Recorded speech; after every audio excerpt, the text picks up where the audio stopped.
টাকা দিলাম, আমি ভাই টাকা কত দিব, আমি তো নিঃস্ব হয়েছি ভাই, আমি 15 লাখ টাকা দিলাম হাতের মাধ্যমে, আমি লোক তো আমার এই কথা ছিল না। তো যাই হোক, পরে আর মোবাইল রেখে দেয়, রেখে দেওয়ার পরে এই মারতে মারতে আপনার দেখা করে আমি প্রথম 8 লাখ টাকা দিছি, আর অ্যাকাউন্ট নাম্বার দিছে, মুজাম্মেল জানাবে অ্যাকাউন্ট নাম্বার দিছে, অ্যাকাউন্ট নাম্বারে 8 লাখ টাকা দিছি, এরপর 5 লাখ দিছি, এরপর 3 লাখ দিছি, এরপর আবার 2 লাখ দিছি, এরপর আবার 5 লাখ দিছি। আমি এমনি দিলাম অ্যাকাউন্টের মাধ্যমে, আমাদের ইসলামী ব্যাংকের অ্যাকাউন্ট নাম্বারে আমি পরে আমি 21 লক্ষ টাকা দিলাম অ্যাকাউন্টের মাধ্যমে, জগমন আছে। আর হাতের মাধ্যমে দিলাম 15 লক্ষ টাকা, আমি 36 লক্ষ টাকা আমি টোটাল দিয়া পরে আমার এখন আমার কইতেছি ভাই আমার ছেলের দান ভিক্ষা দেন, ওরে মনে করেন কইতেছে দান ভিক্ষা দেবো কি, মনে করেন টাকা আরো 20 লাখ লাগবে। তো 20 লাখ লাগবে, আবার মনে করেন আমি লিখ করছে যেটা, মনে করেন ওই আমার লোকাল এমপি আসলে এমপির সাথে চলাফিরি করছে, মনে করো হুমকি দামকি দিছে যে মামলা টামলার ভিতরে গেলে তোর ছেলেরও আরবি মেরে লাবো, আমার পুরো বেড়া মেরে লাম, আমি এই দেশে থাকতে দিতাম না। পরে আমি ভয়তে মানে মামলা করি নাই, আমি মামলা করি নাই। পরে আমার ছেলেরও মুক্তি পাই না, যা 4-5 মাস ধরে আমার ছেলের লোকের কোনো যোগাযোগ হয় না, কোনো কথাবার্তা হয় না, তারপর দালাল লোক আমার যোগাযোগ নাই। পরে আমি দেশের গণ্যমান্য লগে আমি বসলাম যে আমি আর কি করতে পারি, আমাকে কিছু বলতে নাই। আমার মনে বাড়ির জায়গাটা আমি বন্ধক লাগাইছি, বাড়ির বাপের সম্পদ আসলে বিক্রি করে দিছি। আমি মনে ব্যাংক ব্যাংকের থেকে আমি টাকা উড়াইছি, 13 লাখ টাকা উড়াইছি। এমনি এমনি আমি মনে করেন প্রত্যেক বিজ্ঞান হয়েছি আত্মীয় স্বজন যেমনি যেমন পাঠে 1 লাখ 2 লাখ 1 লাখ 2 লাখ 1 লাখ 50 এরকম দিয়ে আমার সাহায্য সহযোগিতা করছে। এই কারণে আমার আর কিছু নাই। শাহজাদপুর কনফিডেন্স শপিং সেন্টারে হাওলাদার ট্রাভেলসের ঠিকানা দেয় এবং সেখানে আমার ভাইসহ নিয়ে আমাকে নিয়ে যায়।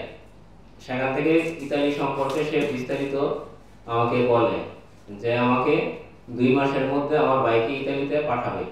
28 জানুয়ারি 2024 সালে আমার ভাইকে সে ইতালির উদ্দেশ্যে দুবাই ফ্লাইট করায়, কিন্তু দুবাই সে আমার ভাইকে 4-5 দিন রেখে ওইখান থেকে দালালের মাধ্যমে মিশর হয়ে লিবিয়াতে পাঠায়। সেখানে 10-15 দিন রাখার পর সে মাফিয়ার কাছে আমার ভাইকে বিক্রি করে দেয়।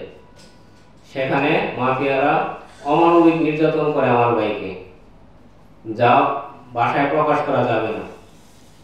তারপর ওইখান থেকে মাফিয়ারা আমার কাছ থেকে 25 লক্ষ টাকা দাবি করে যে আপনার ভাইকে পাঠাতে হলে 25 লক্ষ টাকা মুক্তিপণ দিতে হবে। কিন্তু আমি একজন দারিদ্র পরিবারের সন্তান, আমার পক্ষে 25 লক্ষ টাকা দেওয়া সম্ভব না। নানা অজুহাত দেখালো, কোনোভাবে ওরা মানতে নারাজ। আমি বাধ্য হয়ে ওদেরকে 17 লক্ষ টাকা ব্যাংকের মাধ্যমে পাঠাই। তারপরও ওরা আমার ভাইকে মুক্ত করে নাই। এখন আমি 4 মাস ধরে আমার ভাইয়ের সাথে আমার কোনো যোগাযোগ নাই। ও এখন নিখোঁজ আছে। দালালরা মাফিয়ার কোনো ক্যাম্পে ওকে আটক অবস্থায় রেখে দিছে।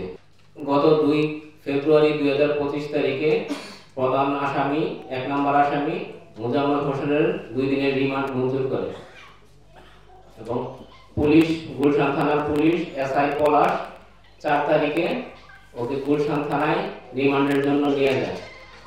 রিমান্ডে নিয়ে ওকে ভালো মতো কোনো জেরা না করে ওর সাথে গোপনে কি আটক করে টাকা পয়সা খেয়ে ওর রিমান্ড কার্যকর করে নেই। তারপর 6 তারিখে আমরা আরেক আসামি গুলশান থানার পার্শ্ববর্তী পার্ক তাজউদ্দিন আহমেদ পার্কে পাই। তারপর এসআই পলাশকে আমরা ফোন দিয়ে বলি যে আমরা 4 নম্বর আসামি নওশাদ শিকদারকে থানার আশেপাশে পাওয়া গেছে, আমরা ওকে গ্রেফতার করতে চাই, আপনি আসলে আমরা গ্রেফতার করতে পারবো। ও অস্বীকৃতি জানায় যে আমি ছুটিতে আছি, আমি গ্রেফতার করতে পারবো না।